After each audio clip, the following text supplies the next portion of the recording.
వైఎస్ఆర్ ఆ పేరు వినగానే అందరికీ కూడా ఒక ప్రేమ, ఒక ఆప్యాయతతో కూడిన ఒక పరిపాలనా విధానం గుర్తొస్తుంది.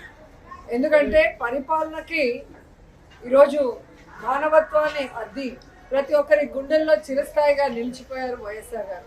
అందుకే ఈరోజు ఆయన చనిపోయి 14 సంవత్సరాలు పూర్తవుతున్నా ఇంకా కూడా ఎవరు ఆయన్ని మర్చిపోలేరు, భవిష్యత్తులో కూడా మర్చిపోరు అని గర్వంగా చెప్పగలను. ఎందుకంటే ఈ రాష్ట్ర రాజకీయాల్లో పెను మార్పులు తీసుకొచ్చి పేదవాడికి నేనున్నాను అంటూ ఆయన ఇంటి వద్దకే అన్నీ కూడా తీసుకొచ్చి అందించిన ఘనత వైఎస్ఆర్ కుటుంబానికే దక్కింది. ఎందుకంటే వాళ్ళు ప్రజల్ని తమ కుటుంబ సభ్యులుగా భావిస్తారు, అభిమానిస్తారు. వారికి ఏదైనా అయితే అది తమకైనట్టుగా తల్లడిల్లిపోతారు. కాబట్టి ఆ కుటుంబం అంటే అందరికీ కూడా మక్కువ. కానీ రాజశేఖర రెడ్డి గారు ఏ విధంగా అయితే తన పాదయాత్రలో ఒక ప్రభంజనాన్ని సృష్టించారో, ప్రజల కష్టాల్ని, రైతుల కష్టాల్ని, ముఖ్యంగా పేదవాడి కష్టాన్ని దగ్గర నుంచి చూసి అవన్నీ దూరం చేయాలి అని ఒక నిర్ణయం తీసుకొని ముఖ్యమంత్రి అయిన తర్వాత ఆయన చేపట్టిన అనేక చారిత్రాత్మక నిర్ణయాలతో, సంక్షేమ పథకాలతో మరి ప్రతి ఒక్కరి గుండెల్లో కూడా ఈరోజు నిలిచిపోయారు. ఈరోజు హాస్పిటల్లో మరి సేవా కార్యక్రమాలు చేయడం జరుగుతుంది వైఎస్ఆర్ గారి జయంతి సందర్భంగా. సో 108 ఎంతో మందికి ప్రాణదానం చేశారు. అలాగే ఆరోగ్యశ్రీ ఎంతో మంది కుటుంబాల్ని ఈరోజు నిలబెట్టిన ఘనత వైఎస్ఆర్ గారికే దక్కింది.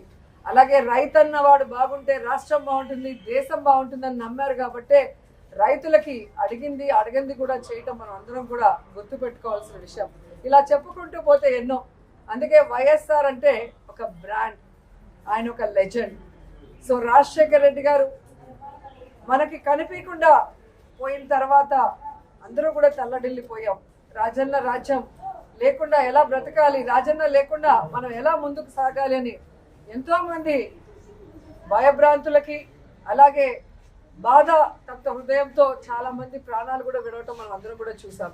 కానీ ఆశా కిరణం లాగా ఆయన కొడుకు పులివెందుల పులిబిడ్డ, రాజన్న ముద్దు బిడ్డ జగనన్న వచ్చిన తర్వాత మళ్ళీ దేవుడి పాలన ఎలా ఉంటుంది, రాజన్న పాలన ఎలా ఉంటుందో మరి మనందరికీ కూడా చూపించడం జరిగింది. కానీ మొన్న ఎలక్షన్స్లో మనం ఓడిపోవటం అనేది కొంచెం బాధాకరమైన విషయమే. అయినా మనం ఓడినా గెలిచినా, అధికార పక్షంలో ఉన్న ప్రతిపక్షంలో ఉన్న మనం ఎప్పుడు ప్రజల పక్షానే, రాజశేఖర రెడ్డి ఆశయాలకు అనుగుణంగా ఏ విధంగా అధికారంలో ఉన్నప్పుడు పరిపాలించారో జగనన్న, ఈ 5 సంవత్సరాలు కూడా రాజన్న పరిపాలన మళ్ళీ తీసుకురావడానికి మనం అందరం కూడా కలిసికట్టుగా పోరాడాలని కూడా అందరినీ కోరుకుంటున్నారు. ఈరోజు రాష్ట్రంలో ఉన్న వైఎస్ఆర్ అభిమానులందరూ కూడా ముక్త కంఠంతో ప్రతిజ్ఞ చేయాలని కూడా కోరుకుంటున్నా.